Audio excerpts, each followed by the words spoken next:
लड़की पहली बार अपनी दोबारा शादी कर चुकी माँ के साथ अपने सौतेले पिता के घर गई। उसके जूते गंदे होने की वजह से उसे नीचा दिखाया गया, लेकिन अपनी जिंदगी के आखिरी दिनों में जब वह लाइलाज कैंसर से जूझ रही थी, सच में उसकी परवाह करने वाला सिर्फ उसका सौतेला पिता ही था। वह जानबूझकर उससे दूरी बनाए रखती थी, लेकिन उसके सौतेले पिता ने उससे कहा कि इस घर में उसे इतना सावधान रहने की जरूरत नहीं है, वह किसी की संपत्ति नहीं है। पिछले जन्म में ये लड़की पूरी जिंदगी बीमारी से तड़पती रही। उसने अपने जैविक पिता के जुए के कर्ज चुकाने के लिए हर संभव कोशिश की। आखिर में उसने अपनी जान देकर अपने पिता को सुधरने पर मजबूर कर दिया। उसके पिता ने मेहनत की और अरबपति बन गए। अब इस जन्म में छोटी बहन ने बिना हिचकिचाहट अपने जैविक पिता को चुना। लड़की को भी एहसास हुआ कि वह भी पुनर्जन्म ले चुकी है, लेकिन उसके पास कोई विकल्प नहीं था। उसे अपनी माँ के साथ सौतेले पिता के घर जाना पड़ा। रास्ते में उसकी माँ उसे तरह तरह के नियम सिखाती रही। लड़की को याद आया कि पिछले जन्म में उसकी बहन माँ के साथ गई थी और सौतेले पिता की भावनात्मक उपेक्षा के कारण डिप्रेशन में मर गई थी। लेकिन इस बार लड़की खुद कैंसर से पीड़ित थी। वह बस एक शांत जगह चाहती थी जहाँ वह अपनी बाकी जिंदगी गुजार सके। आने वाले दिनों में लड़की रोज बालकनी में बैठकर धूप सेंकना पसंद करती थी। उसका सौतेला पिता हमेशा चुपचाप उसे देखता रहता था। उसे लगा कि उसने अपनी बीमारी को अच्छी तरह छुपा लिया है, लेकिन उसे क्या पता था कि उसके सौतेले पिता को पहले से ही सब पता चल चुका है। उसने लड़की से कहा कि अगर उसे कभी भी असहज महसूस हो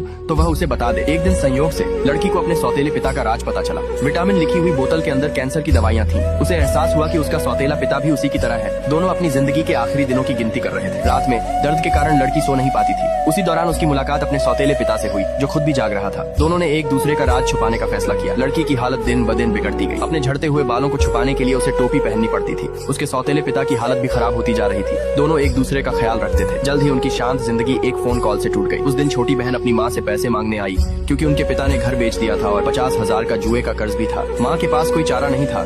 उसने लड़की से कहा कि वह अपने सौतेले पिता से 50,000 उधार मांगे। लड़की ने मना कर दिया। माँ गुस्से में आ गई और उसे थप्पड़ मार दिया। सौतेले पिता ने सवाल किया कि माँ को उसे मारने का क्या हक है। फिर उसने खुद 50,000 निकाल कर दे दी। वह भी चाहता था कि लड़की शांति से अपनी जिंदगी जी सके, लेकिन तभी छोटी बहन फिर से आ गई। उसे समझ नहीं आ रहा था कि इस जन्म में उसने साफ तौर पर पिता को चुना था, फिर भी वह अरबपति क्यों नहीं बने। छोटी बहन को लगा कि यह सब लड़की की वजह से हुआ है। उसने अपने पुनर्जन्म का राज खोल दिया, लेकिन लड़की ने उससे कहा पिछले जन्म में पिता की सफलता उसकी जान के बदले मिली थी। फिर उसने अपनी टोपी उतारी और शांति से अपनी माँ से कहा कि वह अब ज्यादा समय तक जिंदा नहीं रहने वाली।